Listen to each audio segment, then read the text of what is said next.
du travail.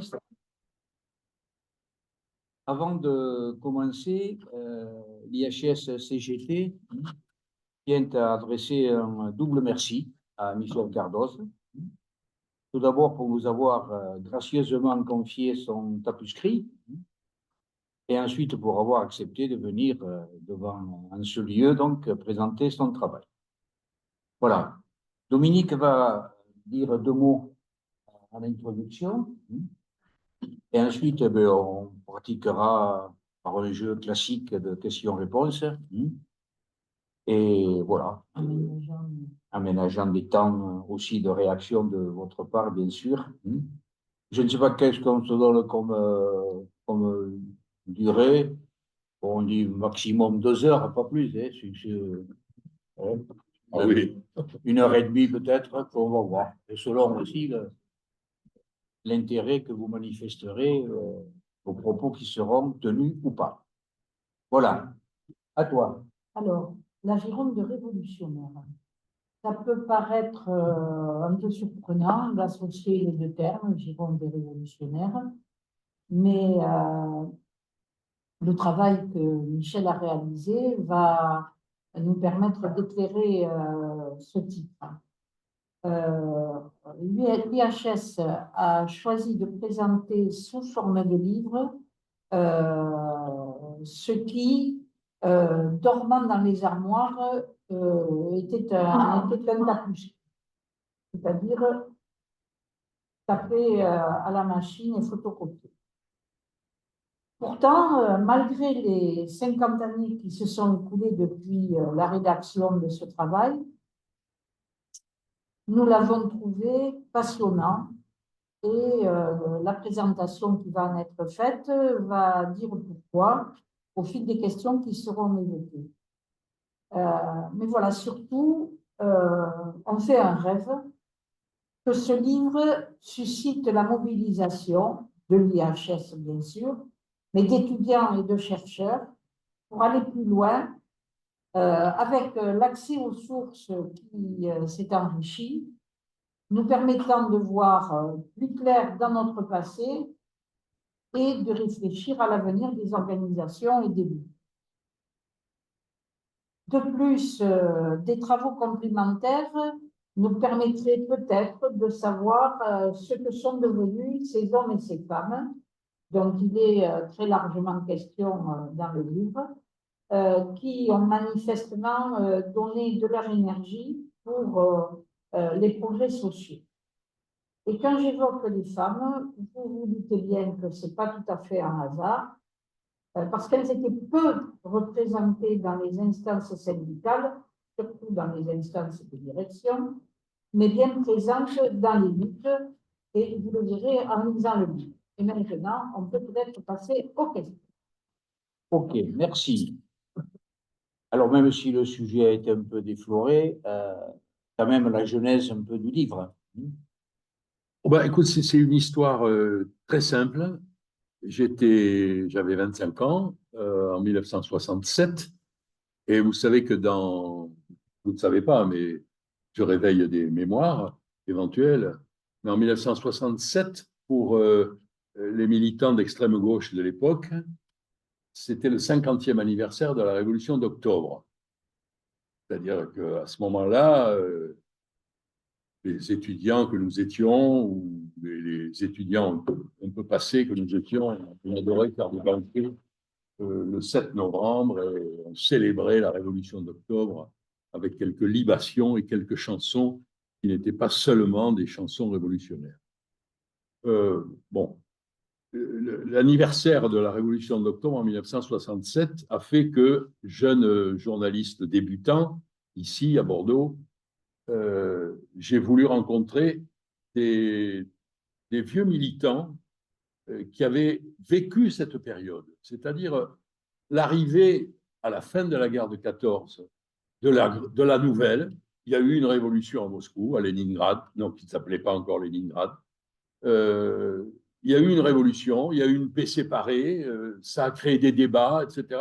Puis, ces débats, après la guerre, se sont prolongés dans le vieux Parti socialiste et dans la CGT sur le point de savoir s'il fallait adhérer aux conditions de l'internationale communiste qui venait de naître à Moscou, etc. Donc, et tout ça a débouché, tout le monde le sait, sur la scission du Parti socialiste, la création du jeune Parti communiste, et tout ça sur un fond de mouvements sociaux extrêmement puissants, parfois violents, en tout cas durables, en 1919, 1920, 1921, considérés par parfois certains membres du gouvernement comme des grèves révolutionnaires à l'époque, qui se sont terminées par des révocations massives, notamment chez les cheminots.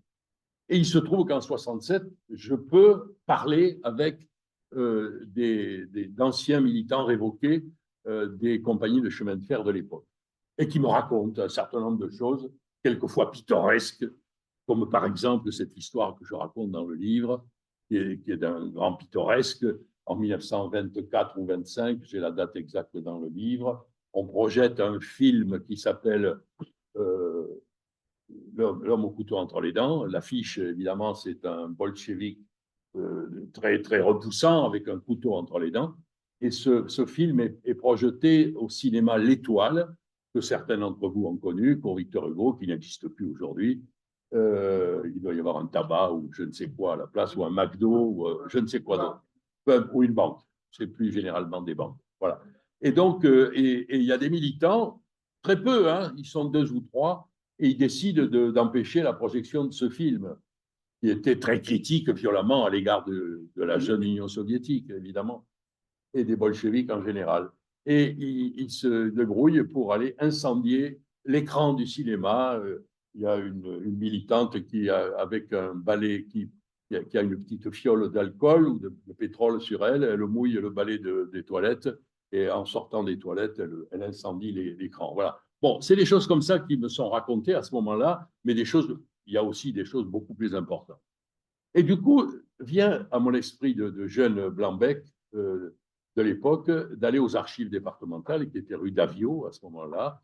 Et à partir du moment où j'ai eu devant moi la salle de consultation des archives, les liasses, les boîtes de la série M, c'est-à-dire, on peut dire mouvement ouvrier, hein, qui contiennent à la fois des documents d'origine policière, des comptes rendus d'inspecteurs de la sûreté, de commissaires, etc., mais des comptes rendus de mouvements sociaux et des documents issus des mouvements sociaux eux-mêmes, comme des tracts, des affiches, des photos, quelquefois, des documents, des journaux d'entreprise édités par les ouvriers politisés, communistes dans les entreprises, pour se représenter ce que nous avons du mal à nous représenter aujourd'hui, c'est-à-dire un Bordeaux très industriel, une grande ville industrielle qui réunit du wagonnage, de la métallurgie, de transformation, des chantiers navals, de l'industrie alimentaire avec l'huile, le sucre et autres, des industries chimiques, l'aviation naturellement, et les cheminots.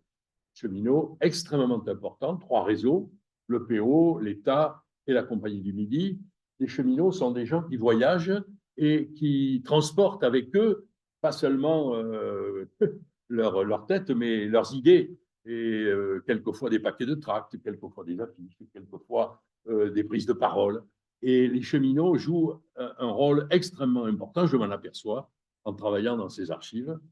Et il me vient l'idée, évidemment, en prenant mon crayon et une liasse de feuilles blanches, pas d'ordinateur à l'époque, ni d'appareil photo qui permet de photographier les archives pour travailler chez soi, mais de collationner tout un tas de documents, de copier, de relever, et ensuite d'en écrire une chronique qui va de 1914 à 1926 et qui comprend l'histoire du mouvement social, l'histoire politique du Parti socialiste, dont une des branches devient le jeune Parti communiste, la CGT, dont une des branches par scission devient la CGTU, avec le courant anarcho-syndicaliste, bon, tout ça est une histoire complexe. Et je raconte tout ça sur la base des documents que j'ai trouvés, que j'ai collationnés et que j'ai analysés, rassemblés en un récit. Voilà. Ce travail a dormi pendant 50 ans dans mes tiroirs. à l'époque, après je suis arrivé à Paris en 70, j'ai essayé de le montrer à des maisons d'édition proches de l'extrême gauche, du Parti communiste, des éditions sociales, etc. Mais à ce moment-là, cette histoire n'intéressait pas de manière directe, spontanée, comme peut-être aujourd'hui, et tant mieux, ici en tout cas, puisque le livre est sorti. Et du coup, le document est resté dans mon tiroir. Voilà. Et comme aujourd'hui, à 82 ans, je suis plus près de la sortie que de l'arrivée, je me suis dit que c'était bête de le laisser dans un tiroir. Et comme je suivais d'un peu loin, certes, mais avec attention quand même, quelquefois une attention critique, mais amicale et fraternelle, les travaux de l'Institut d'histoire sociale de la CGT, je me suis dit que la meilleure destination, c'était Jean Lavie et Dominique. Donc, je leur ai envoyé le tapuscrit et Vogue la galère. Eux, ils ont décidé de l'éditer, ce dont je les remercie, parce que c'était un sacré boulot, pas seulement de l'éditer, mais de le saisir, comme on dit aujourd'hui, parce que c'était une vieille dactylographie un peu misérable, voilà, à l'époque. Bien, ça c'est la genèse de l'affaire. Après, si vous voulez, on peut rentrer Voilà. dans le vif du sujet. Hein. Alors, pour repartir un peu de la période, voilà, est-ce que la Gironde était un département révolutionnaire, hein? Quelles étaient, dit autrement, un petit peu les forces qui caractérisaient notre département à la fin de la guerre, quoi. Pendant la guerre de 14-18, je me suis aperçu, toujours en travaillant sur les archives, et il y a au moins un grand chapitre consacré à tout ça, il y a eu des mouvements sociaux dans les usines qui travaillaient pour la guerre. La poudrerie, les usines d'armement, beaucoup d'usines étaient converties au service, ce qui est normal puisque le pays était en guerre. Il y a eu des mouvements sociaux dans toutes ces usines qui ont entraîné d'ailleurs des mouvements sociaux féminins, masculins, quelquefois avec de la concurrence, mais bon, je raconte tout ça. Mais en même temps, il y avait un débat, et depuis 1914, il y avait un débat dans le mouvement socialiste girondin. Quelle attitude vis-à-vis de la guerre? On a un peu oublié que Jaurès a été assassiné le 31 août 1914, ou 31 juillet, pardon, 31 juillet, et c'est des lapsus terribles, et que le mouvement socialiste s'est jeté dans la guerre avec des... Je rapporte une des phrases qui est dite dans une des réunions à ce moment-là: la guerre sera mieux faite si les socialistes la font, s'il y a des socialistes dans le gouvernement. Et de fait, les membres du Parti socialiste de Jaurès défunt sont entrés dans le gouvernement d'Union sacrée, mais ça n'a pas empêché, dans le mouvement ouvrier, que l'opposition à la guerre et le mouvement qu'on a appelé de Piental, puisqu'il y avait des réunions en Suisse pour essayer de trouver des solutions pacifiques entre ce qui restait du mouvement ouvrier pacifiste français et du mouvement ouvrier pacifiste allemand, des réunions qui se tenaient en Suisse, bon, qui n'ont pas abouti, mais il y avait toujours un courant pacifiste opposé à la guerre. Bon, j'ai mis ça à jour dans le début du travail historique. Mais pour élargir la focale, la question posée, est-ce que le département est révolutionnaire? Non. Mais il subsiste dans ce département, dont la métropole, on ne disait pas métropole, dans la capitale, est très industrielle à ce moment-là, je le répète, très industrielle. Un grand port qui suscite des va-et-vient, mais qui entretient une activité économique industrielle, donc une main-d'œuvre extrêmement nombreuse, et qui irrigue dans le département.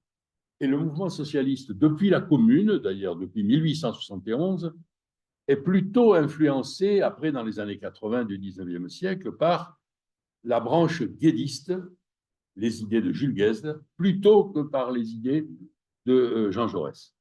Disons que le mouvement ouvrier girondin est plus proche des idées guédistes, on dirait aujourd'hui un peu plus radical, avec ce vocabulaire qu'on a aujourd'hui, qui ne veut pas dire la même chose, mais c'est pour donner une idée, est plus proche du guédisme que des idées de Jean Jaurès, qui a été assassiné juste avant la déclaration de guerre.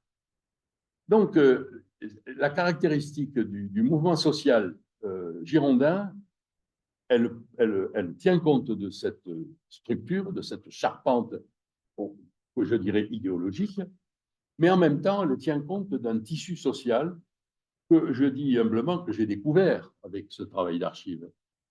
Parce qu'on focalise beaucoup sur, effectivement, la classe ouvrière, le côté ville industrielle de Bordeaux à l'époque, les cheminots, le port, le Caire, etc.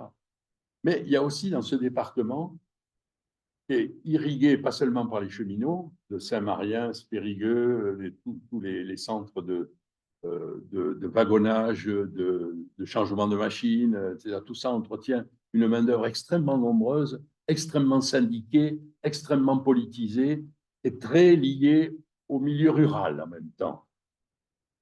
Il y a ça. Et il y a aussi, sur la base de l'agriculture familiale, dans la vallée de la Garonne, dans l'entre-deux-mers, avec la forêt aussi et les gémeurs, tout un salariat ou un tissu économique fait de toutes petites entreprises, quelquefois sans salariés, quelquefois avec un ou deux salariés, soit dans l'agriculture, soit dans la tonnellerie, qui est l'activité principale industrielle de la vallée de la Garonne, qui, avec quelques chantiers de construction navale, au Tourne et à Langoiran. Les traces sont visibles. D'ailleurs, encore, à côté d'une des piles du pont de Langoiran, il y a les traces d'un chantier, d'un grand chantier naval qui existait à l'époque. Bon. Et donc, toute cette vallée de la Garonne réunit une main-d'œuvre très diverse, un tissu social très divers, mais qui est très politisé et très lié au grand débat à l'époque qui agite le mouvement social. Et notamment à l'intérieur du Parti socialiste ou sur les bords du Parti socialiste, dans le mouvement syndical, l'attitude vis-à-vis de ce qui se crée à l'Est, à savoir l'Union soviétique. Donc, alors aujourd'hui, on peut dire que tout ça était illusoire, ça a disparu, etc. Mais à l'époque, ce n'était pas du tout illusoire, c'était des réalités concrètes qui étaient vécues et qui alimentaient le débat, les positionnements, les choix politiques et les réflexions, et qui sont extrêmement vivantes à l'époque. Bon, je raconte tout ça parce qu'on a on a des sources, on a des comptes rendus, on a les débats sur faut-il voter les fameuses 21 conditions de l'internationale communiste, etc. Donc, avec des débats très précis sur l'agriculture, sur le pouvoir. Bon, et en même temps, je vais en terminer par là, parce que dans un premier temps, il faut que d'autres questions surgissent, je suppose. En même temps, à Bordeaux, il y a le courant réformiste, qu'on appellerait réformiste, la partie du Parti socialiste qui n'a pas voté le choix au congrès de Tours de l'internationale communiste, cette partie-là grandit. Elle a beaucoup d'élus et elle se donne un leader qui était déjà un élu avant-guerre, qui s'appelle Adrien Marquet et qui va devenir maire de Bordeaux en 1925. Bordeaux a un maire socialiste à partir de 1925 qui balaye le baron Philippard qui représentait les intérêts économiques, portuaires et industriels de l'époque. Donc, la physionomie politique et sociale de Bordeaux, la ville, change à ce moment-là. Il y a un courant très puissant de fidélité à ce qu'on aura appelé plus tard le socialisme municipal. Et en même temps, se développe et subsiste un courant, qu'on appellerait aujourd'hui plus radical, qui est le courant qui se reconnaît dans le jeune Parti communiste et dans la CGTU.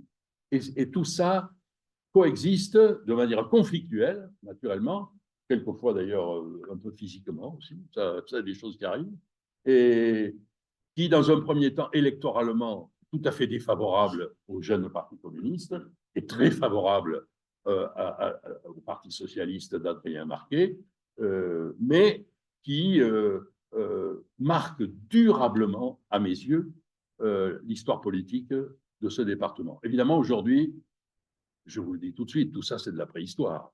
Hein, les données que je suis en train de raconter sont des références historiques, mais ça n'a pas de lien vivant. Ça a des liens certainement de mémoire, de référence, de fidélité ou pas, etc. Mais ça n'a pas de... on n'est pas dans la même... voilà, ce que je voulais dire, c'est qu'on n'est plus dans la même histoire. Voilà. D'abord parce que le tissu économique et social a complètement changé. Alors, pour rester, enfin, pour épouser un petit peu la chronologie du bouquin, voilà, on va venir sur les formes de lutte utilisées notamment à partir de 1919, qui est, bon, pour se resituer dans la période et dans les documents justement qui sont contenus dans le livre, il y a des reprises de tracts qui sont publiés, qui sont diffusés à ce moment-là, où il ressort que sur une période bon, pas très longue, l'inflation a été de 165%, alors que la hausse des salaires a été de 43%. C'est dire quand même que les choses étaient un peu compliquées à ce moment-là et que ça a dû pousser au développement des luttes d'une manière quand même significative, notamment en 1919. Et justement, à ce moment-là, tu évoques plusieurs formes de lutte de classe. Alors c'est intéressant, quand on sait que le mouvement social cherche toujours des nouvelles formes de lutte. Donc, est-ce qu'on peut revenir sur ces différentes formes? Bon, pour planter un petit peu le décor, tu évoques d'abord les luttes dans le bâtiment, ensuite dans la métallurgie, et ensuite c'est l'école blanc et l'établi blanc. L'école établi blanc. Voilà. Alors, peux-tu nous en dire plus là-dessus, quoi?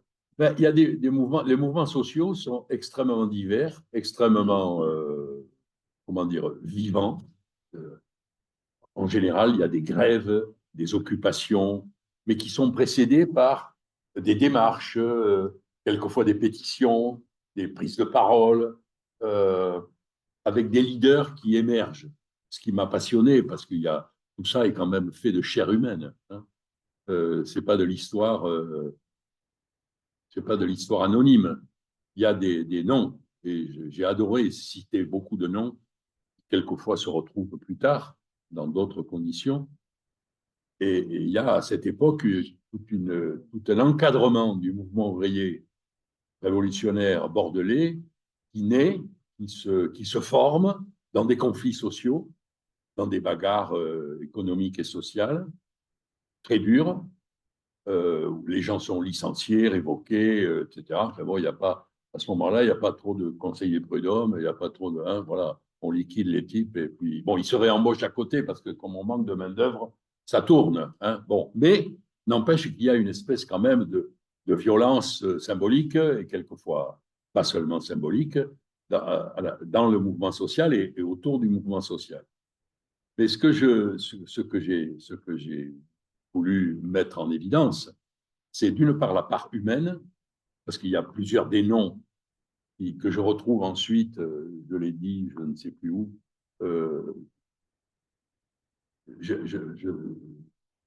j'allais à ce moment-là, dans les années 60, tous les ans au mois d'octobre, là où beaucoup d'entre vous vont, et j'écoutais devant les poteaux de Souge l'énumération des noms des fusillés. Et tout d'un coup, en travaillant dans les arsenaux d'une pipe, mais il y a Roger Allot, il y en a un autre, il y en a plusieurs comme ça qui sont des jeunes types qui montent sur les estrades. Alors, c'est chez Morel et Prom, ou c'est chez DES, ou c'est à la CIMT, ou c'est au chantier de la Gironde, ou c'est dans les ateliers du Paris-Orléans, on ne dit pas la SNCF encore, et qui deviennent des leaders du mouvement ouvrier. Cette génération est en formation et en naissance à ce moment-là, effectivement dans la diversité du mouvement social. Il y a des grèves massives, quelquefois dans des corporations où il y a très peu de grandes entreprises, dans le bâtiment par exemple. Le bâtiment, c'est une espèce de constellation presque infinie de petites boîtes, comme on dit, avec quelques ouvriers, quelquefois davantage.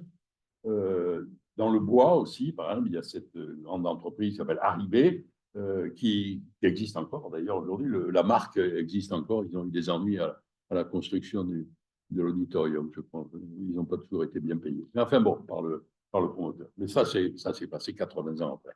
Donc, Arribé avait des usines dans les sucreries aussi. Bon, il y a des mouvements qui naissent effectivement très divers. Alors, ça va de l'arrêt de travail, ça va du retard à l'embauche à la grève massive. Et il faut dire que quand on peut, on adore la grève massive qui conduit à ce qu'on appelle le lockout, hein, de ce vocabulaire britannique, c'est-à-dire le patronat ferme l'entreprise. Alors, les types, ils occupent ou ils n'occupent pas, ou ils se mettent devant la porte quand ils ne peuvent pas rester dans l'entreprise. Mais en même temps que ce mouvement social très divers, il naît aussi une expression que j'ai trouvée dans les archives. C'est passionnant parce que les archives, elles ne mentent pas. Quelquefois, elles surestiment certaines choses, les archives, ou elles en sous-estiment d'autres. Mais par exemple, les documents écrits, les tracts, les journaux d'entreprise, où on raconte les petites choses d'atelier, où on se moque d'un chef-faillon d'atelier, un contremaître, qu'on appelle un contre-coup. Voilà. Tous ces petits récits qui sont dans ces documents que je trouve dans les archives et dont que je cite très largement dans le travail, sont des indicateurs effectivement d'une grande diversité. Mais vous savez, on n'a quand même pas, on peut pas inventer tout le temps des choses totalement nouvelles. La question, c'est de créer un rapport de force quand il y a un conflit, quel qu'il soit, dans une entreprise, il faut créer un rapport de force pour obliger ou ne pas obliger, on réussit ou on ne réussit pas, le partenaire, l'adversaire, le chef d'entreprise, le propriétaire, voilà, à céder soit une augmentation de salaire, soit des aménagements dans l'organisation du travail, soit des embauches, soit le licenciement. Quelquefois, on demande le licenciement d'un contremaître. C'est des choses qui arrivent. Bon.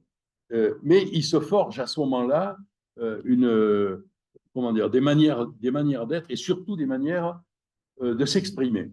Et je trouve que probablement c'est l'influence aussi de l'école républicaine. Tous ces gens savent écrire. Tous ces ouvriers qualifiés dans les usines bordelaises, ils ont le certificat d'études au moins, et ils écrivent. Je m'en aperçois en lisant les journaux et les tracts. Il n'y a pas de faute d'orthographe. Alors bon, il y a des petites secrétaires, des copines qui tapent les stencils, sans doute. Bon, mais quand même, il y a un français qui coule bien de source, qui est assez vif, souvent humoristique et grinçant.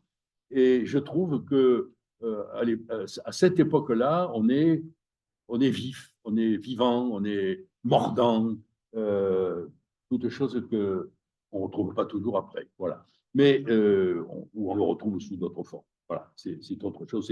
On est dans une toute autre histoire. Je veux terminer ce chapitre entre guillemets là, des formes, sur le fait que ce que j'ai perçu moi en travaillant sur ces archives de 14 à 26, c'est de manière pas toujours réfléchie et pas toujours pensée par les protagonistes, par les acteurs, de fait, une recherche constante de ce que de manière un peu savante ou pédante, on appellerait la recherche d'alliance sociale, d'alliance de classe, dirait-on avec le vieux vocabulaire marxiste, qui après tout n'est pas si vieux que ça, et qui est encore peut-être un peu opératif. Il y a tous ces protagonistes une recherche d'alliance. On recherche pas seulement le soutien, mais on recherche le lien, parce que le lien existe dans cette société. Je le répète, je le disais tout à l'heure à une journaliste de Sud-Ouest à qui on a parlé tout à l'heure, il y a dans ce département, sans doute dans plein d'autres, le territoire est irrigué par des corporations qui sont en mouvement tout le temps et qui s'interpénètrent. J'accorde beaucoup d'importance, je le disais tout à l'heure, aux cheminots, qui sont très nombreux et qui sont, j'allais dire, qui sont multiples, ils sont multicartes. C'est-à-dire qu'il y a plein de professions qui sont liées au rail, qui sont liées au transport, qui sont liées à la gestion du réseau et qui s'interpénètrent avec le reste de la société. L'un de vous, Francis, me disait tout à l'heure, tu as oublié les gardes-barrières. Et oui, j'ai oublié les gardes-barrières. Il y a les aiguillères, il y a les chefs de gare, il y a les sous-chefs de gare, mais il y a aussi les gardes-barrières qui sont souvent mariés à un cheminot ou qui connaissent bien les cheminots, quelquefois très très bien d'ailleurs, et qui ont des jardins, etc. Enfin bon, tout ça fait que dans tout le département rural, le réseau ferré est un réseau d'hommes et de femmes. qui transportent et véhiculent des idées et qui ont joué leur rôle ensuite. Hein. On peut imaginer qu'après, dans les années 30 et 40, ce réseau social a joué un grand rôle. Mais ce que je disais, j'en termine là, cette question, la recherche peut-être inconsciente, mais permanente d'alliances. Ça peut paraître étrange de la part d'un mouvement d'extrême gauche qui est plus radical qu'ailleurs, puisque nourri par les idées de Jules Guesde, plus proches de Marx que celles de Jean Jaurès. Mais je dois dire que ça me frappe beaucoup de voir ce courant politique guédiste, ou qui a des racines guédistes, chercher des alliances dans ce qu'on appellerait, selon le vocabulaire académique, la petite bourgeoisie, les petits propriétaires, les petits artisans, les petits patrons même, souvent. Voilà. Je trouve que c'est une marque du mouvement social girondin, à mes yeux. Et moi, ce que j'ai trouvé intéressant dans la description justement des différentes formes de lutte, hein, c'était ce jeu dans une action qui durait 1 mois et demi. Parce que bon, les meetings à l'époque, vous verrez, ça va de 1000 à 7-8 000. Hein. Les manifs, ce n'était pas un petit tour. Hein. C'est allé jusqu'à Talence, ça revenait. Enfin, je ne vous dis pas, c'était des choses impressionnantes. Hein. C'est de voir comment chacun avait des styles différents dans les corpos. On cherchait d'abord à se rassembler et ensuite à aller chercher un peu plus profond pour pouvoir se rassembler plus nombreux. Quoi. Avec des formes différentes. Le bâtiment, eux, c'était essentiellement, ils réunissaient les professions, quoi. Les serruriers, ceci, donc de manière à grossir. Alors que les métallos, eux, ils allaient plutôt faire ça au niveau géographique, par quartier, parce qu'il y avait des concentrations ouvrières de la métallurgie qu'il n'y avait pas dans le bâtiment, qui était beaucoup plus éclaté. Je trouve que c'était faire de l'action intelligente pour aller chercher les gens là où ils sont. Je trouve ça intéressant. Et au niveau de l'action aussi, c'est la forme d'action utilisée par les cols blancs, qui au fond était un peu différente des métallos qui, d'entrée de jeu, eux, ils annonçaient la couleur, on va faire grève, on va faire ceci et cela. Les cols blancs, bon, disons, on va commencer à négocier, et ils envisageaient l'action, mais un peu moins, mais ça n'empêchait pas qu'ils avançaient. Hein. Ils avançaient chacun de leur façon, quoi. Ce qui peut paraître surprenant aujourd'hui, d'ailleurs, c'est de découvrir, je viens de m'en souvenir, parce que il faut que j'ouvre une parenthèse. Jean et Dominique, qui ont assuré l'édition de mon travail, ont lu mon travail en détail. Et moi, je dois dire avec beaucoup d'humilité que je suis moins familier de mon travail parce que c'est un travail ancien pour moi. Et même si j'ai relu, je m'en souviens avec moins de précision, disons. Alors, je referme la parenthèse. Mais ce qui vient de me revenir, c'est que ce qui peut paraître aujourd'hui surprenant, c'est qu'il y a des grèves massives et de très longue durée dans les banques. Il y a beaucoup de banques à Bordeaux. Il n'y a pas que les 3 ou 4 banques qu'on connaît. Il y en a plein d'autres. Il y a des banques familiales, quelquefois des banques communautaires. Et il y a des grèves dans ces banques-là. Alors, elles durent quelquefois pas longtemps, mais quelquefois elles durent longtemps. Il y a une grève, je crois m'en souvenir, il y a une grève des banques, des cols blancs, donc, qui dure très longtemps. Il obtient plus ou moins satisfaction parce que les directions sont assez dures, on va dire. Hein. Voilà. Et avec aussi 2 constantes. Parce que c'est concomitamment le bâtiment et les métallos qui se battaient, mais ils éprouvaient le besoin aussi de faire des choses ensemble pour réaffirmer toujours la convergence d'intérêts, etc. Bon, ça, rien de neuf. En fait, c'était déjà des pratiques courantes. Quant à la communication, aujourd'hui, ça passe par différents canaux, mais quand vous verrez les articles de la presse faits par les syndicats et faits par les patrons, vous verrez qu'il y a beaucoup de choses qui n'ont pas changé dans la lutte idéologique. Parce qu'au niveau de l'argumentation, et les arguments forts et lourds restent quand même un petit peu les mêmes. Ensuite, pour continuer, voilà, bon, après la Révolution d'octobre, il s'agissait de définir le contenu d'une société socialiste. Et la question de l'alliance ouvrier-paysan et la question de la propriété de la terre a fait l'objet d'un débat important. Et donc, en Gironde en particulier, lors du congrès de 22 ou 23, hein, il y avait une thèse qui était proposée, on appelle ça des résolutions aujourd'hui, si vous voulez. Hein. Et un gars, justement, un spécialiste de ces questions-là, a amendé d'une manière, enfin, à approuver, à nuancer, etc., à argumenter autour de cette alliance-là, d'une manière, je crois, qui correspondait à la réalité de la région, mais peut-être ce serait intéressant que tu nous en parles de ce Clouchard. Oui, oui. Il y a un militant qui s'appelle Félix Clouchard, qui est originaire de la vallée de la Garonne, qui est un tonnelier, mais qui a exercé d'autres métiers et qui est très lié à la viticulture et à l'agriculture en général.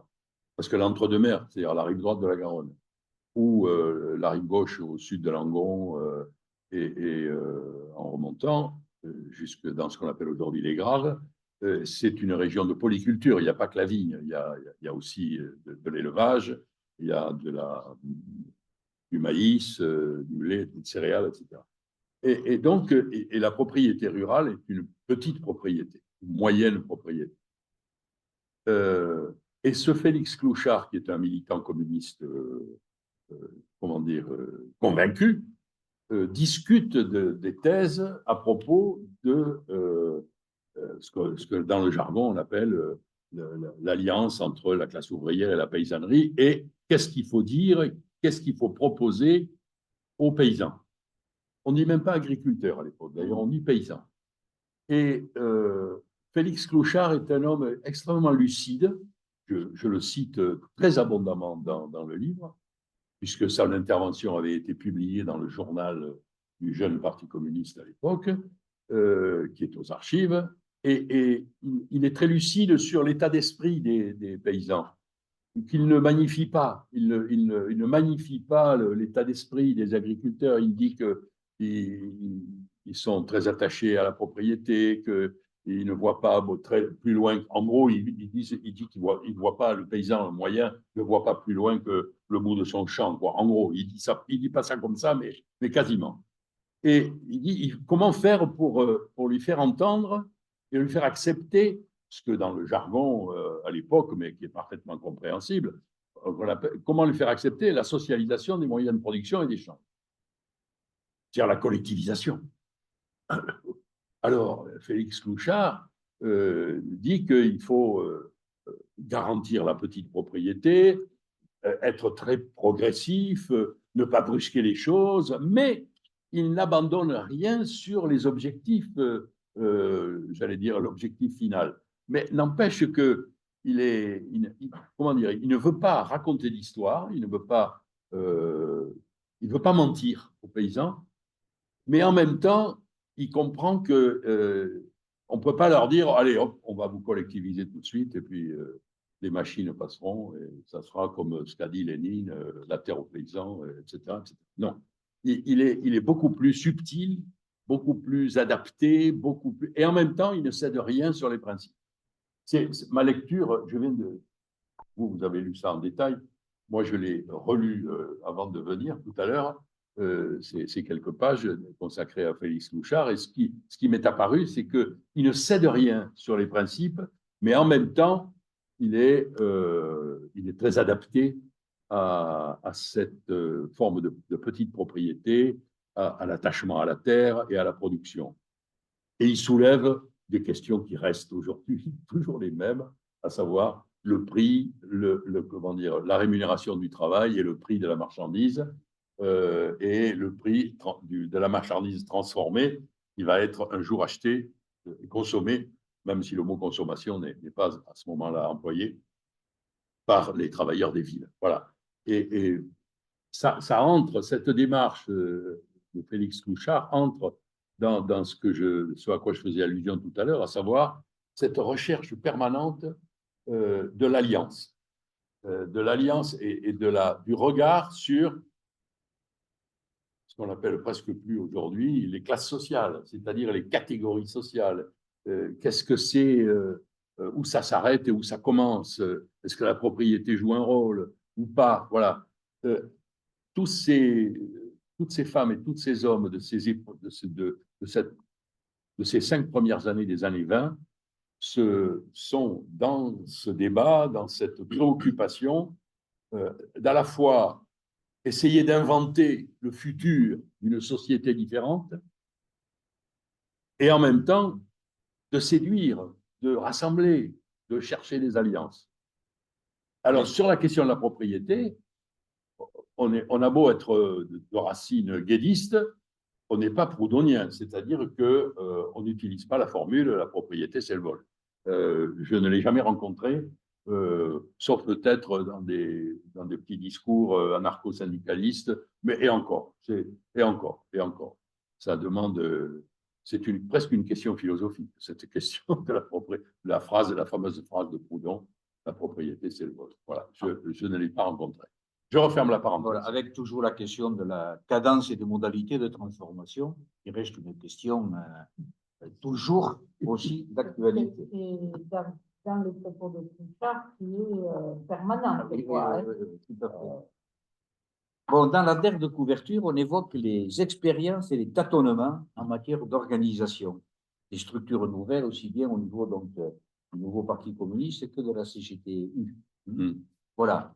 Un siècle après, tout le monde pense et s'interroge sur l'organisation la plus adéquate, compte tenu de l'évolution de la société, des personnes, etc., etc. Voilà, quels arguments, à tes yeux dominants, ont justifié les choix structurels faits par le Parti communiste et par la CGTU à ce moment-là? On assiste dans ces années-là à un virage violent, pas violent parce qu'il est contraint et il provoque un départ d'une petite hémorragie de militants. Il y a un tournant qui est imposé par le centre, on veut en finir avec l'organisation territoriale, c'est-à-dire les vieilles sections par quartier, par ville, etc. Et on impose aux jeunes partis communistes une organisation par entreprise. Alors évidemment, il y en a qui ne sont pas ouvriers, alors où est-ce qu'ils vont être? Alors on les rattache de force à une cellule d'entreprise, puisqu'on a ce vocabulaire, et c'est ce qu'on appelle la période de bolchevisation. Alors la bolchevisation, c'est un truc, c'est une période qui va connaître une fin dans les années 27-28, après la fin de mon travail de recherche, qui sera plus une période qui va s'ouvrir et qui sera beaucoup plus souple, mais c'est un grand tournant qui est opéré pour rompre avec l'ennemi principal de l'époque, entre guillemets, le réformisme, dans le mouvement ouvrier. Et c'est une manière de s'opposer au courant réformiste qui devient majoritaire, notamment à Bordeaux, sous la houlette d'Adrien Marquet, qui dirige en fait le Parti socialiste et la municipalité de Bordeaux. Et c'est un choc qui est fait pour rompre avec le fait que le parti ne peut pas être dirigé par les élus. Alors que le Parti socialiste est dirigé par ses élus, la doctrine du jeune Parti communiste, c'est les élus, on les assoit et ils obéissent. C'est, en gros, je caricature, mais on n'est pas loin. Et par contre, c'est le militant ouvrier qui a organisé chez DES, au wagonnage, ou à la CIMT, au chantier, à la SNCASO, s'il existe. Je ne sais pas si elle existait à ce moment-là, enfin bon, peu importe. Qui dirige? C'est lui qui a la vérité, parce que c'est un prolétaire, parce qu'il est leader, parce qu'il a organisé des grèves, etc. Voilà. Et donc ça a des côtés qui vont donner des fruits, des beaux fruits, des cadres du mouvement ouvrier, jusque quelquefois à leur arrestation et à un destin funeste ou un destin de militants résistants dans les années 40. Mais quelquefois aussi, ça fait fuir du monde. Les méthodes brutales bolcheviques, entre guillemets, ça fait fuir du monde. Et il y a une hémorragie qui se traduit. Il y a des exclusions, il y a pas une épuration, on n'emploie pas le terme, mais il y a un nettoyage qui se fait dans le jeune Parti communiste là, au milieu des années 20. Voilà. Alors, les formes d'organisation, évidemment, elles sont liées aux structures sociales, elles sont liées aux structures industrielles, aux structures d'entreprise, mais elles sont aussi liées, à un moment donné, aux ambitions de l'organisation. Est-ce que l'organisation, qu'elle soit syndicale ou politique, a une ambition de conquête d'une partie du pouvoir et d'exercice d'une partie du pouvoir ou pas? Et très vite, plus on va s'approcher, alors je suis là au-delà des années de mon étude, mais plus vite on va s'approcher du milieu des années 30, et plus vite le mouvement ouvrier va se poser la question des élus, de faire élire, d'avoir des points d'appui, et avoir des élus aussi, et de conquérir des municipalités. Donc, et là, à ce moment-là, l'organisation territoriale va bouger, va changer. On va s'adapter autrement. Mais il y a au milieu des années 20, en 24, à partir de 24 et jusqu'en 26-27, ce mouvement de bolchevisation qui est un mouvement assez brutal, qui n'économise pas les hommes quelquefois, et qui affaiblit, qui est un moment d'affaiblissement du jeune Parti communiste. Voilà, qui retrouvera après d'autres forces et d'autres formes d'organisation. Mais là, je déborde de mon bouquin. Et voilà. au plan syndical, il y a un autre élément qui a marqué, je crois, l'histoire de la CGT en particulier, c'est le choix de vouloir sortir de l'organisation départementale. Voilà. La conception de ces organisations était très centralisée, quoi. On l'évoquait tout à l'heure avec la journée du Sud-Ouest, parce que les jeunes, ils ne devaient pas savoir beaucoup de choses.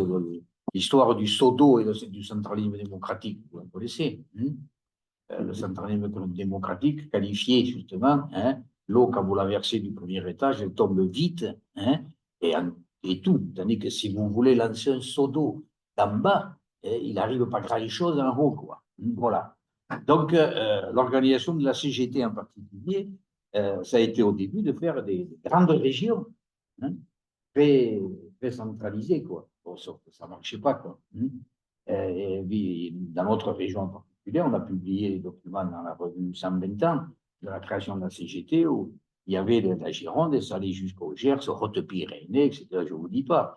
Il y avait des déplacements à n'en plus finir qui coûtaient cher, les décisions lointaines des gens et tout ça. Donc, ça ne pouvait pas marcher. Donc, on est revenu c'est un débat à des formes plus, je dirais, accrochées à notre culture aussi. Comment? Quoique. Oh, quand même. Quand même, les petites régions de l'Auvergne. Ah oui, mais non, mais c'est pas nous qui les avons mises en place, cela. Non. Non. Moi, je voudrais, D'accord, non, mais. je voudrais insister sur un terme qui est qu'on a employé et qui est le terme de tâtonnement. Parce que je pense que dans le mouvement en général, il y a des moments où on dit les choses doivent être comme ça, et pas autrement. Et donc, on calque les structures, on calque les formes d'organisation, de délégation de pouvoir, etc. Mais en fait, on se rend compte, en lisant le bouquin, on s'en rend compte en permanence. Il était question tout à l'heure des méthodes de lutte, si vous voulez, entre les grèves, enfin, les différentes formes de grève et tout ça. Il y a les grèves sur le tas. Moi, ce qui m'a interpellée, par exemple, c'est une forme de grève qui s'est cassé la figure. C'était dans les magasins, parce qu'il y avait beaucoup de magasins dans Bordeaux, mais des magasins importants, pour ceux qui ont connu le Louvre, les nouvelles galeries et tout ça. Et alors, le magasin vert. Le magasin vert, tout à fait. Mais ça, moi, je ne l'ai pas connu. Oui. Ma grand-mère était vendeuse au magasin vert. Elle était chapelière. Elle était modiste plumassière au premier étage. Le magasin vert. Là, ils ont essayé de mettre en place un système où c'est bien, c'est pas les garçons de café, c'est dans les commerces. Il y avait un jour de grève ou 2 jours, et puis ils reprenaient, un autre magasin prenait la suite, et c'était censé faire boule de neige. Eh bien, l'expérience leur a prouvé, en tout cas, moi je ne dis pas que c'est jamais possible, hein, mais là, à ce moment-là, ça s'est cassé la figure comme forme d'action. Et je trouve que c'est très intéressant d'avoir ça en tête quand on appartient au monde militant, c'est que ça, c'est un exemple, la bolchevisation en est une autre, même si à d'autres moments, ça peut être tout à fait valide d'imaginer l'organisation par entreprise. Pourquoi pas? Mais je veux dire, voilà, c'est le monde militant doit en permanence, enfin, moi je dirais le monde qui se défend. Ceux qui se défendent, ils doivent en permanence adapter. Alors, je crois que vous avez une expression, c'est Patrick qui nous avait donné cette expression, il faut adapter le projectile à... La nature du plomb au calibre du gibier. Voilà. Vous comprendrez que moi, Mais bon, ils ont cette expression que je trouve qu'il faut intégrer en permanence dans la pratique. C'est l'inverse.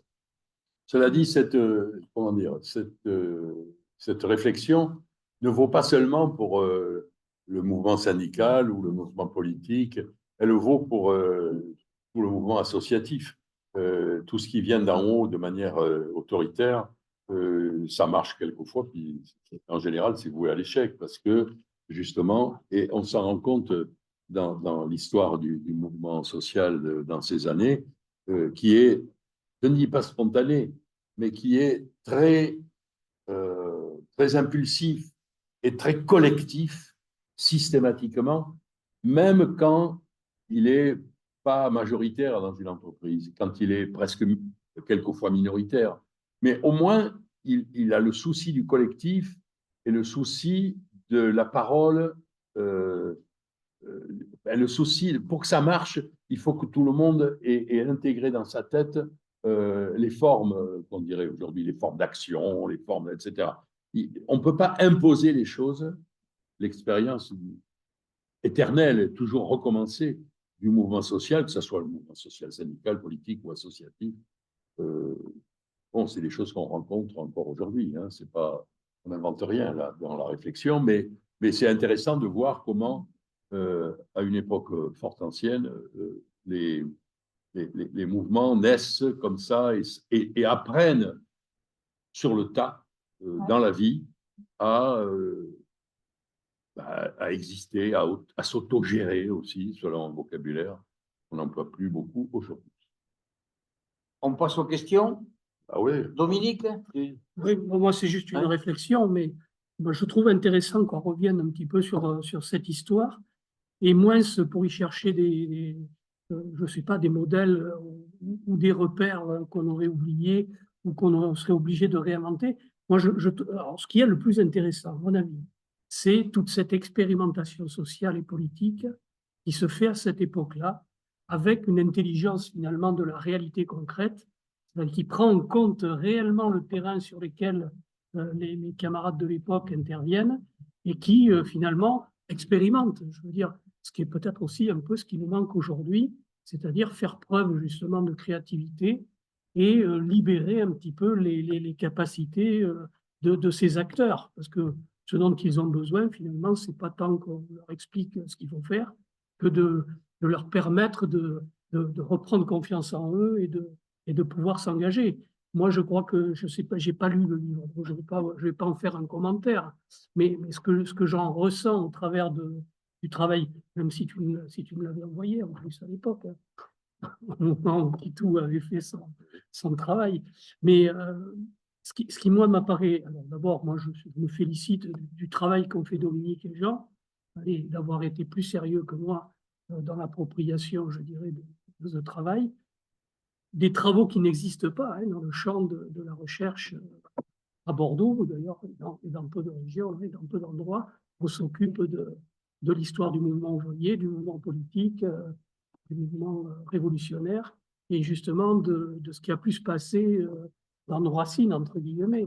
Et ça c'est quelque chose d'assez extraordinaire. On a rencontré d'ailleurs les mêmes phénomènes avec comment dire, l'histoire bordelaise de l'esclavage, avec les mêmes réticences dans les milieux universitaires à s'emparer ou à faire s'emparer de ces questions des étudiants, tout simplement, en histoire sociale, en histoire industrielle, dans d'autres champs. Voilà, j'en dis pas plus, mais je suis très content d'une certaine manière d'avoir contribué tout petitement, beaucoup moins que Jean et Dominique, mais Un point d'ordre, super. Jean et Dominique. Et alors, figurez-vous que taper, c'est une chose, mais monter un livre, c'en est une Ah ben oui, autre. tout à fait. Et on a derrière, là-bas, qui se cache, on a Jean-Louis Vincent qui nous a monté tout le livre. Donc, voilà, il ne faut pas l'oublier parce que... Donc, honnêtement, merci Jean-Louis. Et à Espace Marche aussi, donc il a contribué à coéditer avec nous. Voilà. Maintenant, des questions. Je voudrais juste ajouter quelque chose qui m'est venu en écoutant. Le hasard de mon parcours a fait que j'ai fait un film sur Adrien Marquet, de Jaurès à Pétain. Pas moi qui ai inventé la formule, c'est le titre du livre des professeurs Lachaise, Bonin et Taliano Desgaret sur cet épisode long et lourd dans lequel nous sommes, ici. Nous sommes là, dans ça. Nous sommes là-dedans. Donc, mon parcours a fait pendant mon parcours, j'ai fait ce film et j'ai rencontré, et depuis je suis toutes ces études, un des 3 auteurs du bouquin qui sont dans mon film sur Adrien Marquet, le professeur Bonin, Hubert Bonin. Et il se trouve que ce professeur, qui était professeur d'économie à Sciences Po, qui est un professeur honoraire aujourd'hui, continue à travailler et continue à faire des recherches et continue à publier, souvent sur Internet, l'histoire de l'économie bordelaise. C'est-à-dire, il a fait l'histoire des banques, l'histoire des... Chaque fois qu'il a accès à des archives généralement familiales, Marie Brizard, Dess, toutes ces grandes familles de l'industrie bordelaise, il a publié des monographies, des études, il a fait travailler les étudiants, mais c'est des études sur la vie économique de ces entreprises, leurs réussites ou leurs échecs, ou leur transformation, ou leur relation avec telle période avant-guerre, pendant la guerre ou après la guerre. Bon, c'est très passionnant. Mais ce sont des études qui concernent le côté entreprise, le côté propriétaire des entreprises, le côté entrepreneur, le côté entrepreneurial. Et pas du tout le côté mouvement social, sauf par allusion quelquefois et encore rarement, parce que ce n'est pas son sujet. Et je trouve que à l'université, on ne travaille pas assez sur le mouvement social, alors que les archives existent, y compris dans les archives patronales, y compris pour y trouver des choses qui peut-être dérangent. Par exemple, l'invention par le patronat chrétien, qui était assez représentatif ici dans le Bordelais et en Gironde, d'une forme d'assurance sociale bien avant Ambroise Croizat et bien avant l'épopée du Front populaire, de la sécurité sociale, etc. etc. Donc, il y a à apprendre aussi de cette histoire-là, qui est peu connue, voire pas du tout connue.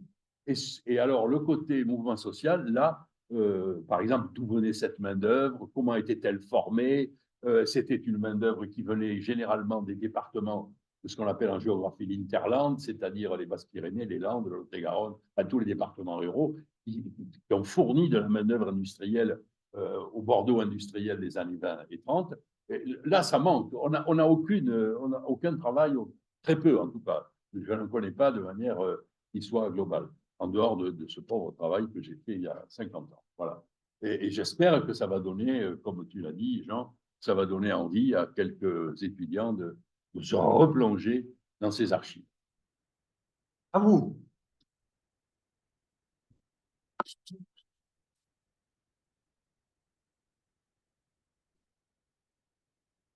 Alors, 1926, c'est au moment où il y a un problème de direction au Parti communiste. En 24, Moscou envoie Suzanne Giraud, dont le hasard fait que j'ai connu la petite fille et dont je possède une toute petite partie de ses archives, parce que c'est le hasard de la vie comme ça. Et Suzanne Giraud était une Suisse de la Chaux-de-Fonds qui est partie en Russie tsariste comme institutrice et qui, au moment de la Révolution d'octobre, est entrée dans ce qu'on a appelé dans l'histoire le groupe communiste, français communiste de Moscou. Il y avait un militaire attaché d'ambassade, des gens comme ça. Enfin bon, celui qu'on a appelé le capitaine Sadoul, etc. Bon, et elle est devenue très liée à l'état-major de l'internationale communiste, et un jour, ils l'ont envoyée en France pour remettre de l'ordre avec un des dirigeants de l'époque, qu'on appelle le capitaine Trent, et je peux vous dire qu'ils ont été sévères, ils ont mis de l'ordre. C'est l'épisode de la bolchevisation. Et cet épisode s'est terminé en 26, effectivement, et à un moment donné, pour parler vite et aller très vite et presque caricatural, pardonnez-moi, l'internationale communiste avait le choix pour diriger le Parti communiste français entre Jacques Doriot et Maurice Thorez. Bon, je dois dire que finalement, ils ont fait le bon choix, parce que Doriot, après, on sait ce qu'il est devenu. Après, bon, donc, il a fini, selon la formule habituelle, sous l'uniforme allemand. Bien. Et donc, c'est une période historique qui se termine en 26, et c'est pour ça que j'ai terminé mon travail en 26, parce que après 26, le mouvement social, d'abord, est devenu moins vif, et les partis s'installent, on solidifie les fondations, les maisons, etc. Et puis après, on va faire face à la crise de 29, et c'est une autre histoire qui commence. Mais c'est pour ça que j'ai arrêté mon étude en 26. Voilà. Et puis aussi, il y a eu probablement une question de hasard. J'ai probablement arrêté à ce moment-là parce que je me suis dit que c'était une bonne césure et qu'il fallait passer à autre chose, peut-être. Hein, je ne me souviens plus exactement. Mais je la justifie comme ça. Voilà. La périodisation, et je crois qu'elle est justifiable comme ça. Ensuite, Patrick. On va parler un peu à côté, mais savoir, pendant la guerre, après 14-18, tous les hommes se front, pour une grande partie, y compris des idées solides, qui se remplissent de femmes. De l'ancienne chapelle de l'aéronautique, il y a beaucoup de femmes qui rentrent dans l'industrie métallurgique à ces moments-là. Ce qu'on constate, en effet, dans le mouvement qui suit, il y a plein de sans progrès pour le droit des femmes. En Angleterre, il y a des choses qui bougent beaucoup, y compris, on attendra en 1945 pour que les femmes aient le droit de vote, mais on attendra en 1964 pour qu'elles aient un compte en banque et qu'elles puissent l'utiliser en 1972 sans l'autorisation de leur mari. Donc, on voit que le progrès est plutôt là de ce côté-là. Qu'est-ce qui explique que, quand même, c'est global, c'est pas c'est global, mais qu'est-ce qui explique que, quand même, dans le mouvement français qui se dit des Lumières, ne pas avoir des progrès sensibles dans des périodes où des gens ont marqué. Parce qu'on le retrouve en 1945. Il y a effectivement une contradiction dans le mouvement social français, c'est que dès la deuxième moitié du 19e siècle, les femmes sont au travail. Enfin, pas majoritairement, mais en France, les femmes travaillent depuis Bon, il suffit de lire Balzac et Zola, hein. C'est pas compliqué. les premiers grands magasins, ce sont des vendeuses. C'est pas des. Quelquefois, le chef est un homme, mais ce sont des dames qui sont, on dit les dames, qui sont vendeuses. Dans les usines, et notamment dans les mines, il y a des femmes. Il suffit de lire Zola, l'histoire de la petite aveuse, je ne me souviens plus son prénom, la pauvre chatte, merde, qui est brutalisée par Chaval là, dans Germinal. Enfin bon, bref. Mais c'est massif. La guerre de 14 accentue, parce que les hommes sont au front, et accentue ce phénomène, les femmes sont au travail. Et pas seulement dans les poudreries, mais et dans les sucreries, etc. Non, elles sont partout dans les usines. Bien. Et naturellement, à la campagne, bon, là-dessus, oui, mais là-dessus, alors à la campagne, curieusement, c'est plus connu. Oui, oui. Il y a des films, il y a eu des films, il y a eu encore récemment, bon, mais elles sont effectivement au boulot, puis quel boulot, hein, quand il faut faire les points, c'est pas rien. Bien. Et ça se traduit pas, ça ne se traduit pas dans le mouvement, dans les organisations politiques syndicales. Ça ne se traduit pas. Il y a quelques exceptions, il y a quelques noms qui apparaissent. Son prénom, j'ai oublié, Desrumaux dans le Nord. Martha Desrumaux, voilà. Il y en a une ou deux dans l'histoire du mouvement syndical et politique en Gironde, que je cite. Il y en a qui sont élus au comité, à la commission administrative des syndicales, quelques-unes, mais les dirigeants de premier plan, c'est toujours des hommes. Bon. Alors, c'est pas seulement la Gironde, c'est l'ensemble de notre pays hein, qui est comme ça. Effectivement, vous avez rappelé le droit de vote, le droit du chèque, etc. Et tout ça est très tardif en France. Avec quand même des initiatives originales, avec des élus municipaux, des élus, oui. municipaux communistes, dès les années 20. Oui, alors effectivement, on fait élire des élus. Ben, le gouvernement du Front populaire a nommé comme ministres des femmes sans qu'elles aient été élues députées et sans même qu'elles aient le droit de vote. Elles n'avaient pas le droit de vote, mais elles étaient au gouvernement. Bon. Alors, là-dessus, moi, je ne demande pas un joker, mais je donne une explication archi banale et qu'on trouve dans n'importe quel bouquin de sociologie politique. Le patriarcat dans des pays de culture catholique est plus fort que dans les pays de culture protestante. Point à la ligne. Voilà, c'est tout. C'est-à-dire qu'aux Pays-Bas, en Angleterre et en Allemagne, qui sont des pays où la culture catholique n'est pas majoritaire, quelquefois elle est très minoritaire, ou bien elle est à parité, mais en tout cas elle n'est pas majoritaire, eh bien le comportement vis-à-vis de la place des femmes change. Voilà, c'est tout. Alors, est-ce que c'est mécanique comme explication? J'en sais rien, mais en tout cas, moi, je vois une correspondance là. Il y a des femmes pasteurs en Hollande, en Angleterre et en Allemagne, et il n'y a pas des femmes prêtres en France, ni en Italie, ni en Espagne. Voilà. La prochaine revue de l'IHS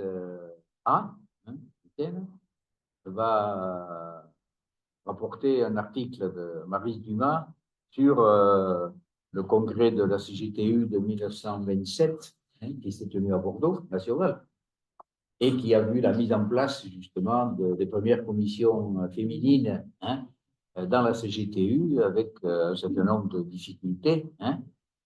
Voilà, donc c'est une information qui peut compléter ce qui a pu être dit aujourd'hui. Voilà, d'autres questions? Oui. Francis, pardon. Non, il y a... Qui ça? Je suis au fond. Monsieur derrière. D'accord, je ne le vois pas. Lève-toi. Moi, je l'ai vu. Allez. Est-ce qu'il y a une apparition de la confrontation des mouvements ou des syndicats? Entre, tu dis, pardon? Les syndicats chrétiens. Ah oui. On aperçoit une confrontation de mouvements et des élus des syndicats. Alors, il y a un syndicalisme chrétien très présent qui ne se... Comment dire? Il est dans le textile en particulier. Il y a des traces, mais il n'est pas majoritaire. Et il n'y a pas de confrontation, Non. il n'y a pas de conflit, il n'y a pas de, comment dire, il n'y a pas de concurrence conflictuelle.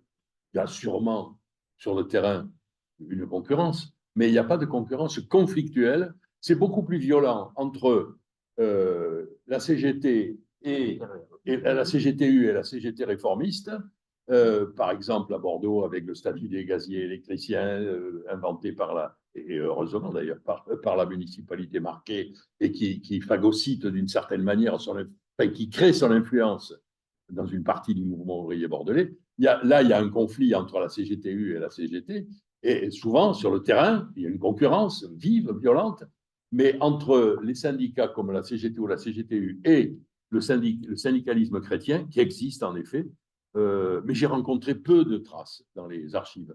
Le syndicalisme chrétien, il n'intéresse pas le commissaire de la sûreté. Il n'intéresse pas le commissaire de la sûreté qui me laisse des archives dans la série M rue d'Apio et maintenant ailleurs, alors que probablement, par contre, et tu as raison Michel de soulever cette question, par contre, je le retrouve dans les études du professeur Baudin, justement, qui travaille sur le patronat chrétien, chrétien social, disons, qui s'oppose à une autre partie du patronat qui n'a pas cette inspiration qu'on retrouve dans le Nord, hein, du patronat chrétien, qui est lié. Alors, ce patronat chrétien se lie et s'appuie sur un syndicalisme chrétien, en effet, qui existe dès ce moment-là, mais dont je n'ai pas de traces dans les archives, aux archives départementales. Justement, au niveau de remonter l'information, il y a un rapport de la sûreté. Les rapports de la sûreté. Oui. Ah ben on y trouve, dans les rapports de la sûreté, on y trouve tout. Ils ont des informations. D'abord, ils assistent à toutes les réunions publiques, quelles qu'elles soient. Au moins public. Au moins publiques. Quelquefois, ils ont des informateurs à l'intérieur, à l'évidence. Ils ont des informateurs, quelquefois naïfs, comment dire, pas mal intentionnés, mais quelquefois, comme on dit, des mouches. Des mouchards appointés, qui sont appointés par le commissariat central et qui fournissent des notes, des informations qui sont après rédigées par les inspecteurs ou le commissaire central, lequel transmet au préfet, lequel renvoie la note à noter en disant, quand il signale un type, un orateur, il dit à suivre. Le préfet, il met dans la marge au crayon à suivre. Alors les flicards, évidemment, suivent. Forcément, ils font leur boulot. Mais ça nous laisse des archives, c'est formidable. Ah oui, et ça pourra servir éventuellement après. Il n'est pas impossible que ces archives aient servi pour. Voilà. Oui. Francis. Je voudrais parler d'insister sur l'aspect littéraire de la chose du bouquin. C'est-à-dire que il y a tout un tas d'informations données par la sûreté, ça bien sûr, il montre tout. Mais la façon dont tu relis les choses et les unes aux autres, avec la façon dont tout ça, le talent de journaliste, le bouquin, on le lit comme un roman. Et c'est ce qui est vraiment intéressant. Pour ceux qui ne l'ont pas encore lu, vous le prenez, vous le lisez jusqu'à la fin. Et c'est ce qu'on peut appeler l'histoire romancée. Mais à partir de j'ai rien inventé, dis donc. Hein. Des choses bien concrètes. Et c'est tout un art, là, je dis. Tu as bien su relier les choses les unes aux autres et les lire, les apprécier de façon agréable. Voilà. Je dois dire, bon, merci de ta gentillesse, Francis, mais je dois dire que quand j'ai écrit cette chronique, entre 1967, 68 et 71, j'ai dû mettre le point final en 71, j'avais tout le temps en esprit, d'abord, les deux ou trois personnes, deux ou trois camarades, Georges Lacroix, André Nérac, que les lecteurs ont connu sous le pseudonyme de Jean Semence. Je parle original, hein, Jean Semence. Il signait ses chroniques artistiques dans les nouvelles, Jean Semence. J'avais été le voir dans sa petite maison de Tabanac, où il m'avait fait boire un vin blanc sous la tonnelle, qui était assez rugueux d'ailleurs. Mais bon, bref. Et donc, j'ai tout le temps pensé à ces hommes qui sont des hommes de chair. Pour moi, ce qui est passionnant, c'est que j'avais, même ceux que je n'ai jamais connus, c'est comme si je les avais rencontrés. parce que les archives, quelquefois, font vivre les personnes. Les inspecteurs de la sûreté qui notent les trucs, et quelquefois, ils notent les détails des formules qu'emploient des orateurs, qui en disent quelquefois long sur la personnalité de l'individu, de l'homme. Et je trouvais toute cette partie de chair humaine pour moi, ça me parlait beaucoup. Et je dois le dire, je pensais toujours à cette génération de militants nés dans les années 20 et 30 qui, pour un grand nombre, ont été arrêtés en 1939 dans des conditions que les historiens établiront un jour complètement. Et donc, une partie a été fusillée en plusieurs vagues à Souges. Et voilà, il y a eu de la part de Vichy et des nazis une volonté d'élimination physique. Et je pense, moi, c'est une chose à laquelle j'ai toujours pensé pendant, par exemple, quand je tournais ce film sur Marquet, la proximité géographique, pour un familier des rues de Bordeaux comme moi, et comme sans doute vous tous, moi, en tout cas, j'y attache beaucoup d'importance quand je marche à Bordeaux. Et pour moi, de savoir, bon, aujourd'hui, ça a disparu, le mur est tombé, que les types sortaient en camion par le bas de la rue du Maréchal Joffre, hein, c'est ça. Quelquefois en chantant la Marseillaise dans le camion, et qu'ils partaient à Souges, et qu'ils savaient ce qui les attendait, et qu'on est à 30 mètres de l'hôtel de ville. On est à 30 mètres de l'hôtel de ville. On est à 25 mètres de l'hôtel particulier de Madame Chaumette où vivait Adrien Marquet, rue Cabirol. Parenthèse, on a parlé du magasin vert tout à l'heure. Le propriétaire du magasin vert s'appelait Monsieur Chaumette et il a épousé une de ses vendeuses, qui est devenue Madame Chaumette. La dite Madame Chaumette était une jeune fille qui venait du village de Aurigne, dans la Haute-Lande, là-bas du côté de Cabanac, Villagrain, etc. J'ai connu ce village à une certaine époque et j'ai su cette histoire-là. Et la vendeuse, une fois qu'elle a eu épousé M. Chaumette, quelquefois revenait voir ses copines avec un manteau de fourrure et une belle bagnole bien lustrée. Bon, ça devait imposer au village, évidemment, dans les années 30. Bien.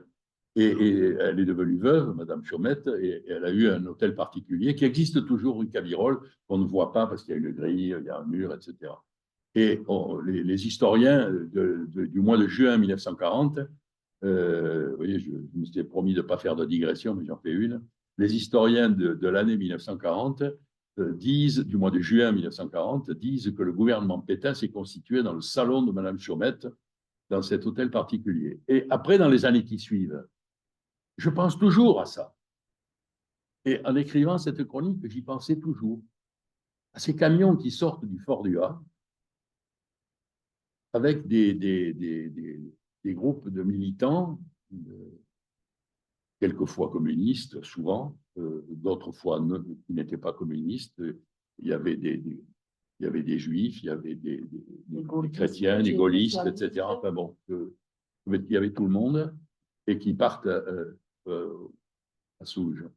Et tout ça se passe à 25 mètres de l'hôtel de Mme Chaumette, 30 mètres de l'hôtel de ville et 50 mètres de la cathédrale. N'oublie jamais la cathédrale. Et j'ai été habité par ça, par cette composante humaine, pendant tout le temps où j'ai rédigé cette chronique il y a maintenant 50 ans. Voilà ce que je peux dire. Dominique. Moi, j'ai été interpellé là, par le débat sur la bolchevisation du parti, mais pas que du parti, parce que je n'ai pas d'éléments. N'ayant pas lu le livre, je ne peux pas donner des éléments de réflexion sur la différence qui pouvait exister entre la CGTU, qui était souvent animée par des communistes, et la CGT. Donc, il y avait certainement des motivations, je dirais, parallèles ou identiques, mais j'y vois des réflexions tout à fait actuelles. Et en tout cas, moi, je trouve un éclairage par rapport à ce déplacement entre les préoccupations du monde du travail dans le processus de changement de société et la cité. comme cœur, je dirais, de la décision politique.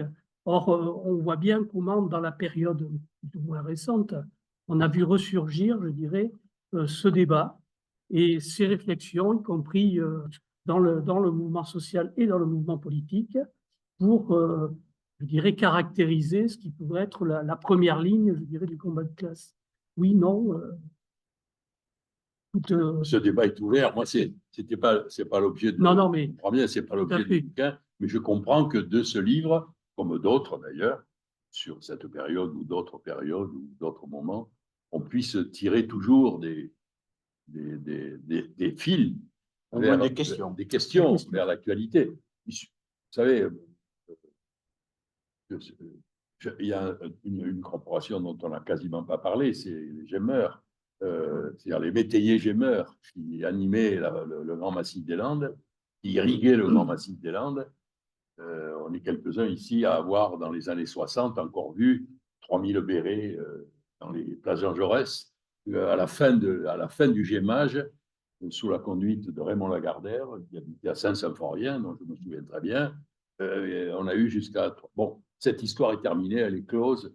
Mais alors, on a toujours tendance à tirer des fils, effectivement, de là, de la fin du gémage. On peut tirer des leçons sur l'entretien de la forêt, sur les incendies, sur des tas de choses. Voilà, bon, c'est pas mon sujet, mais il me vient comme ça. Mais j'ai fait aussi un film sur Montesquieu, excusez-moi, bon, je remonte un peu là.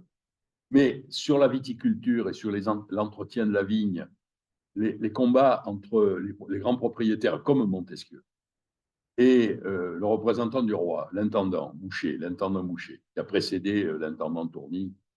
Et voilà, on n'en parle quasiment pas de l'intendant Boucher. Mais l'intendant Boucher a refusé, au nom du roi, aux grands propriétaires comme Montesquieu, d'étendre la culture de la vigne. Parce que l'intendant du roi, qui agissait au nom du roi, avait une peur panique de quoi? Des famines. Et plus on plantait de la vigne, moins on cultivait de blé, d'avoine pour les chevaux et de seigle. Et donc, moins on constituait de réserves pour nourrir cette entité très lointaine du point de vue du roi, très lointaine, mais en même temps très présente dans les préoccupations. Parce qu'il y a une chose qui panique le pouvoir royal, c'est les révoltes frumentaires, c'est-à-dire les révoltes de la faim, qui finalement, d'ailleurs, à partir des années 80 du XVIIIe siècle, mettront fin à l'Ancien Régime. Voilà. Mais Rolla-Durie pensait que c'était le petit âge glaciaire qui provoquait, in fine, plusieurs décades après. Enfin bon, c'est une autre histoire et un autre débat. Mais on peut tirer comme ça des fils. Bon, moi, personnellement, je suis un peu réticent sur la mécanique. Je sais bien que ce n'est pas votre pensée, mais je suis toujours réticent vers la mécanique de leçon de l'histoire. Malheureusement, l'expérience nous montre. Oui. Est-ce que dans les archives, là, il y a des éléments financiers, le financement des organismes, l'indemnisation des chômeurs, du soutien aux chômeurs? Oui, alors, oui, mais pas des masses. Mais il y en a. Le chiffre d'affaires et sur les bénéfices des entreprises. Parce que dans les tracts, oui. Là, les militants ouvriers ont accès aux archives, enfin, aux documents publiables et publics des bilans d'entreprise. Alors, ils s'en servent. Tout le monde, pas comme aujourd'hui d'ailleurs. Hein. Un tel a fait du bénéfice, donc il peut nous accorder une augmentation. Ça, oui. Alors, ce qu'on a aussi dans les archives, par contre, c'est des données sur le financement des grèves, sur le financement du mouvement, les collectes au drapeau, comme on dit, les collectes au chapeau. Voilà, les collectes dans les quartiers aussi. Voilà, ça, on a ces données. Mots, quand il y a des congrès, je ne me rappelle plus quel congrès d'ailleurs, par rapport à l'argent qui est reversé ou pas Oui. aux structures de l'organisation. Oui. Je ne me souviens plus si c'est le PC ou le syndicat, mais il y a quelques données. Des aides sociales données par l'entreprise lors de négociations sur des sujets particuliers, quoi. Mais sur